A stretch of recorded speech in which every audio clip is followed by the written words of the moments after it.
सुधा समाधान।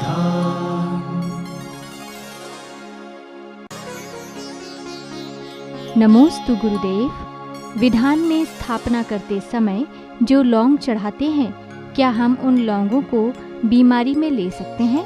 नहीं ले सकते, कदापि नहीं लेना चाहिए। वो चढ़ी हुई लौंग के समान निर्माल है। आजकल ये बड़ी फैशन चल रही है, स्थापना की लौंगें खाने की, चांदी की लौंगें घर ले जाने की। नहीं, बिल्कुल भी नहीं, कदापि नहीं लेना चाहिए।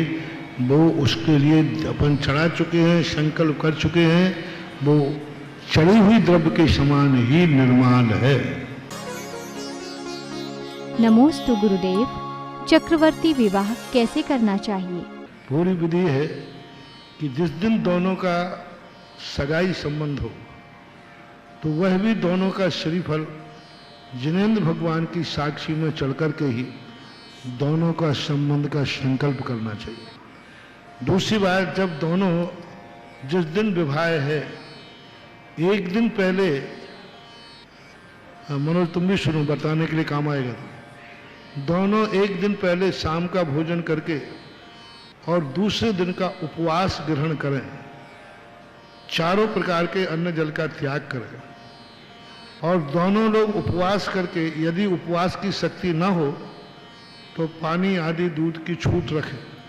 इतनी शक्ति ना हो तो अन्न का तो त्याग कर ही दें, फलाहार ले लें, और वो भी विधान के बाद। और सुबह जाकर के भगवान का अभिषेक करें। जो मंगेतर है वो भगवान का अभिषेक करेगा, शांति धारा करेगा और अपने हाथ से गंधोदक अपनी मंगेतर को देगा, जिसकी अभी शादी होने वाली है। और यह दे करके वह गंधोदक का जो कटोरा है, गंधोदक जो है शांति धारा का, वो लड़के का पिता अपने हाथ में लेकर के, और दूसरा पक्ष जो है उस पक्ष को जाकर के अपने हाथ से वो गंधोदक पूरे आए हुए बरातियों को देगा। और वही गंधोदक उसका संबंध बनाने का प्रतीक है कि हम जिनसे संबंध बना रहे हैं उसके बीच में पवित्र गंधोदक है। फिर दोनों एक दूसरे को गंधोदक देंगे और पूरे दोनों ध्यान में बैठेंगे कायदा से। फर्स्ट विधि बता रहा हूं। दोनों तरफ के बराती, घराती और बराती, दोनों पक्ष बना करके पूरे मंदिर पंडाल में धोती दुपट्टा पहने के मैं बराती के, मैं रिश्तेदारों के, ऐसे लगना चाहिए जैसे कोई साक्षात कोई महाविधान हो रहा हो। सब लोग धोती, पुरुष वर्ग धोती दुपट्टा, महिला वर्ग केसरिया साड़ी, और पूरे ठार से पंच परमेष्टि विधान करें। पंच परमेष्टि पूरा विधान करके एक नंदी कलश की स्थापना की जाती है। उस कलश को स्थापित करें। पूरे विधान होने के बाद थोड़े से पुष्प बचा लें उस थाली में जिसमें से आप चढ़ा रहे थे, और जब पूरा विधान हो जाए तो हवन करें। हवन करने के बाद उसकी 7 प्रदक्षिणा लगा करके, जो भी आप सप्तवचन आदि कराते हैं वो कराने के बाद दोनों दंपति उस कलश को, वह महिला अपने सिर पर ले जा करके नंदी कलश को, और उनके परिवार के लोग वो पुष्प ले जा करके अपने जहाँ जिस स्थान पर जाना है उस स्थान पर जा करके बैठ करके परिवार के लोग, दोनों दंपति वो पुष्प का क्षेपण करेंगे और वो मंगल कलश घर ले जाएंगे। लेकिन दंपति दोनों घर नहीं जाएंगे, नांदी कलश जाएगा और पुष्प जाएंगे। और दोनों दंपति वहीं मंदिर में संकल्प करके 7 दिन का, कम से कम 3 दिन का ब्रह्मचर्य व्रत धारण करेंगे। और ब्रह्मचर्य व्रत धारण करके वहीं से सिद्ध क्षेत्र की अथवा अतिशय क्षेत्र की वंदना को जाएंगे। वहाँ 3 दिन अथवा 7 दिन जिनेंद्र भगवान की तीर्थ की वंदना में भक्ति पूर्वक व्यतीत करेंगे। फिर वहाँ से लौट करके आएंगे पूरा परिवार गाजे बाजे के साथ, फिर उनको घर में प्रवेश कराएगा। ये विधि होती है। मैंने सोचा है कि ये जो घूमने की परंपरा है शादी के बाद, प्राय घूमने की परंपरा है, उसका नाम आप क्या देते हो मैं नहीं बोल रहा। घूमने जाते हो, घूमने जाते, तो मैंने सोचा कि ये परंपरा का कोई ना कोई सूत्र होना चाहिए। वर्षों तक चलता रहा, जब 98 में अलवर के अंदर आदि पुराण पर संगोष्ठी थी, उस संगोष्ठी के समय पढ़ते पढ़ते एकाएक भाव आया, अरे ये तो इतनी पवित्र परंपरा है, इन लोगों ने तो इतने गंदे में बदल दिया, गंदा नाम दे दिया कि शादी के बाद घूमने जाना है गंदे स्थानों पर, ऐशो आराम के लिए, भोग विलासता के लिए। अरे ये तो प्राचीन परंपरा है कि शादी के बाद किसी सिद्ध क्षेत्र पर भक्ति भाव पूर्वक संयम पूर्वक व्यतीत करना है, और जिसके शादी के बाद 3 दिन संयम पूर्वक निकल गए, नियम से उसका मरण भी संयम के साथ ही हो गया। समाधि से first impression is last impression. 3 दिन यदि संयम से निकाल लिए तो जीवन का अंत का मरण भी समाधि के साथ, व्रतों के साथ वृत्ति बन करके ही उसका निकलेगा। इस प्रकार का चक्रवर्ती विवाह होना है। चक्रवर्ती विवाह के भोज सार, उसमें कोई भी बराती रात्रि भोजन नहीं करेगा, आलू प्याज नहीं करेगा। ऐसा नहीं कि फेरे तो मंदिर में फाड़ लो और रिसेप्शन फिर 5 स्टार में जाके करो। हाँ, कई लोग इसका बना रहे, मन फेरे में तो ठीक है पर रात्रि में भोजन हो रहे हैं, नहीं, रात में भोजन नहीं होगा, गणंत नहीं होगा, अवक्ष नहीं होगा, किसी होटल आदि में जाकर के मौज मस्ती नहीं होगी, महिला संगीत नहीं होगा। महिला संगीत इतना फूहड़ गंदा संगीत है, तुम्हारी जिंदगी के दंपति का सबसे बड़ा अशुभ और अमंगलिक है। आप महिला संगीत में किनको बुलाते हो? जिनका कोई कैरेक्टर नहीं। आप बंबई से बुलाते हो, करोड़ रुपया देते हो और कुछ भी नहीं है, और किस ढंग से बच्चे बच्चियां नाचते हैं, कोई शर्म नहीं होती। पर वो ये महिला संगीत की भी मैंने खोज की कि महिला संगीत कहाँ से आया। प्राचीन जमाने में इसको दादरा बोलते थे। दादरा, दादरा का अर्थ क्या होता है? शादी के बाद या पहले, रिसेप्शन कब करते महिला संगीत? पहले तो उसके पहले दादरा यानी दादियां उर्स दंपति को, होने वाली वधू के लिए या लड़के के लिए मंगल करने के लिए दादियों के द्वारा जो गाया जाता था उसको दादरा बोलते थे, दादियों के द्वारा। आज उसका दादरा का नाम महिला संगीत रख दिया। अब दादरा में और महिला संगीत में कितना अंतर है? दादियों के द्वारा जो आशीष वचन बोले जाते थे वो था महिला संगीत, और आज महिला संगीत फुअड़ हो गया है। जैनियों को तो टेक टू ऑर्डर, किसी भी हालत में महिला संगीत नहीं करना चाहिए, उस जिंदगी का सबसे बड़ा अशुभ और अमंगलिक माना जाता है। नमोस्तु गुरुदेव, आप अपने भक्तों के लिए इतना पुरुषार्थ कैसे लाते हैं? साधु का 2 रूप होते हैं, एक स्वयं कल्याण, साथ में हम तुम्हारे लिए नहीं कर रहे हैं। वकील लोग हैं, वकील लोगों में एक ऐसी आदत होती है कि वो अंदर की बात उगलवा लेते हैं। वो ऐसा झूठी बात कहेंगे तो वो सामने वाला कहेगा ऐसा नहीं है, तो फिर ऐसा नहीं है तो फिर कैसा है?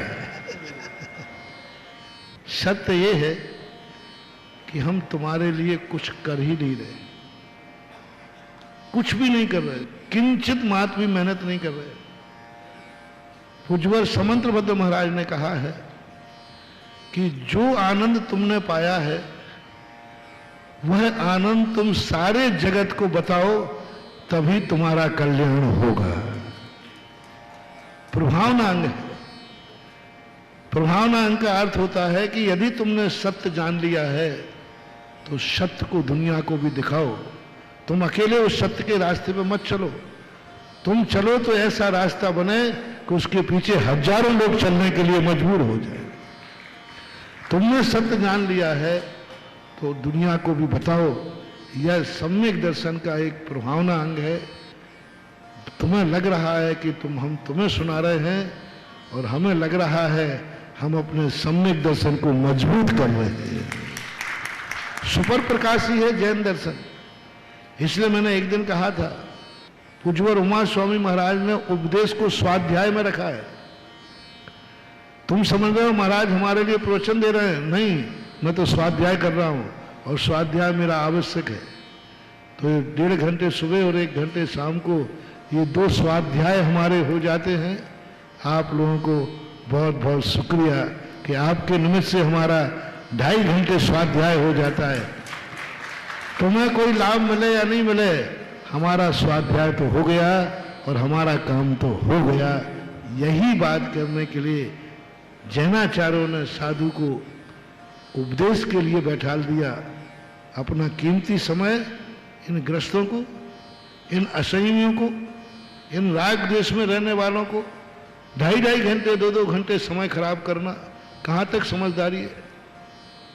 कदापि नहीं देते, कदापि नहीं देते। उन्होंने कहा कि नहीं, मैं तुम्हें इनके लिए समय नहीं दिला रहा हूं, तुम्हें उपदेश नाम के स्वाध्याय की प्रक्रिया करा रहा हूं, तो इसको स्वाध्याय के अंतर्गत आ रहा है।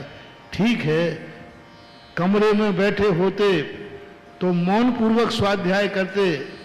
आचार्य ने कहा कि स्टेज पर बैठ जाओ, स्वाध्याय बोल के कर लेना, स्वाध्याय तो दोनों में ही है। मौन से करोगे स्वाध्याय तो तुम्हारे खुद का कल्याण है, और बोल के करोगे तो तुम्हारा वो जगत का कल्याण है। इसलिए एक पंथ दो काज, दोनों हाथ में लड्डू हैं। हमारा स्वाध्याय हो रहा है, तुम्हारा कल्याण हो रहा है। हमारा क्या बिगड़ता है, तुम्हारी बिगड़ी सुधरती है। नमोस्तु गुरुदेव। उच्च पद पर प्राप्त होने वाले धार्मिक व्यक्ति यदि गरीब बच्चों को पढ़ाते हैं तो वह अपना कल्याण करें या बच्चों का? ये नहीं कहता है स्वयं भूखे रह करके दूसरे को भूखा रखो, दूसरे का पेट भरो। जैन दर्शन नहीं कहता है कि जियो और जीने दो, स्वयं मर करके जिंदा नहीं रखना है, दूसरे को मारकर जिंदा नहीं रहना है। महावीर ने कहा है जियो और जीने दो। 2 घंटे सामायिक छोड़ करके पढ़ाने की सलाह मैं नहीं दूंगा। 2 घंटे सामायिक करके 3 घंटे पढ़ाई करो, पढ़ाई कराओ, ये सब कहूँगा। क्योंकि सामायिक और पढ़ाई में बहुत अंतर है। जब स्वयं के धर्म करने की बात आती है तो धर्म एक अलग चीज होती है। लोग कहते हैं दान देने की अपेक्षा गरीब को दान दो ना, और गरीब बन करके जाकर के क्या करेगा? हमारे यहाँ दान पात्र को दिया जाता है। दान देने का सवाल नहीं तुमने कितना दान दिया, किसको दिया। जो दान दिया है उसका उसने क्या किया, क्या उपयोग किया, उसने क्या उपयोग किया।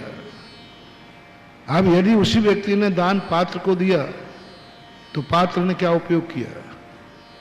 मंदिर में किसी ने दान दिया, मंदिर की मूर्ति बैठा ली, मंदिर में कोई पाप नहीं करता, मंदिर की मूर्ति को देखकर कोई बुरे भाव नहीं करता, पुण्य ही पुण्य करता है। अब इसको ना दे करके किसी एक गरीब बच्चे को पढ़ाया, उसने पढ़ने के बाद क्या किया? मुनि बन गया। पढ़ने के बाद वो जितने पाप करेगा उसका पाप भी उससे लगेगा जिसने पढ़ाया है। एक बार मैंने ये कार्य कर लिया, मेरे मन में करुणा भाव आई तो मैंने कहा कि पूरे सीकर जिले को विकलांगों से मुक्त करो। मैंने विकलांगों से मुक्त करने की बात, सिंगल साहब कलेक्टर साहब थे वहाँ, दोनों मिलकर कहा, मैंने कि तुम लाओ ट्राई साइकिल, जितना पैसा लगेगा हम चतुर्मास समिति से लोगों से इकट्ठा कराएंगे। और तुम्हें मालूम है मैंने एक दिन ही प्रवचन दिया, ज़्यादा मैं बोलता नहीं। एक दिन में इतना हो जाता, दूसरे दिन में तो पता नहीं क्या हो जाए। दूसरे दिन फिर मैं किसी विषय पे बोलता नहीं हूँ।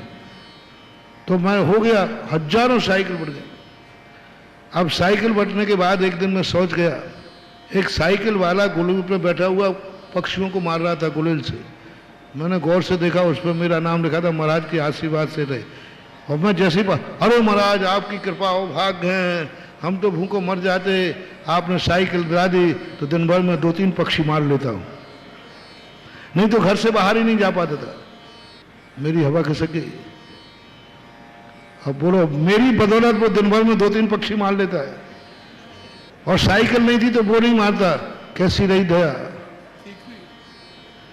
तो ये बात आप सुधारवादियों का ये सबसे बड़ा नकारात्मक, उनको धर्म इतना बुरा लगता है, इतना बुरा लगता है, उनको मंदिर बुरे लगते हैं, उनको पूजा बुरी लगती है, उनको सामायिक बुरा लगता है, इनको दान बुरा लगता है। बोले सब बेकार है, दान दे रहे, इतने में तो गरीब को पढ़ाओ तो ठीक है, इतना तो पढ़ाओ तो। अरे वो गरीब पढ़ के क्या करेगा ये तो बताओ पहले हमें, उसकी गारंटी तुम ले लो। हमारे यहाँ जैन दर्शन में दान देते समय कहा, देने के बाद जिसको तुमने दान दिया है, उस दान के बाद उसने उसका क्या किया है, इसका महत्व होता है। इसलिए धर्म में दिया हुआ दान है और गरीब को दिया हुआ दान नहीं है, सहयोग है। सहयोग में और दान में अंतर होता है। दान पात्र को दिया जाता है और सहयोग गाय को भी दिया जाता है, पशु को भी दिया जाता है।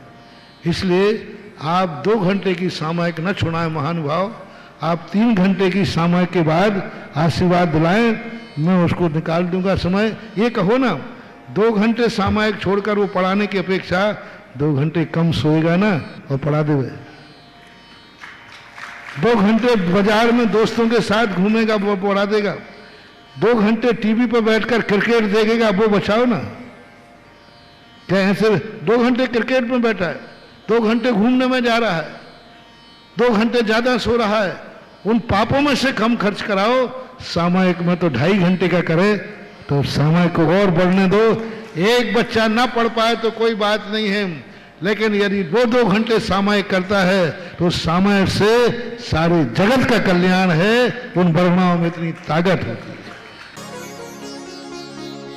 नमोस्तु गुरुदेव। शुद्ध शाकाहारी होने के कारण क्या हम गाय और भैंस का दूध नहीं पी सकते हैं? ऐसा मानना उनका गलत है, वो लोग इसको नहीं समझ पा रहे हैं। बैक्टीरिया नहीं होते हैं ना दूध में होते हैं, दोनों में अंतर है। दूध में और खून में दोनों में अंतर है। दूध निकालने से गाय मरती नहीं है, खून निकालने से गाय मर जाती है। दूध निकालने में गाय को सगुन मिलता है, खून निकालने में नहीं। और खून में जीव रहते हैं, खून सड़ता है, दूध नहीं सड़ता। खून यदि गिर जाए तो मक्खियां भिनभिनाती हैं, दूध में मक्खियां भिनभिनाती नहीं है। दूध बिल्कुल भिन्न चीज है, एनिमल प्रोडक्ट है, लेकिन एनिमल प्रोडक्ट होने मात्र से वो हिंसक नहीं है। आप जैन दर्शन के सर्वज्ञ भगवान ने दूध में, दही में किसी भी प्रकार की जीव राशि नहीं पाई जाती है, मर्यादित यदि है तो ऐसा मानना चाहिए। सुधा समाधान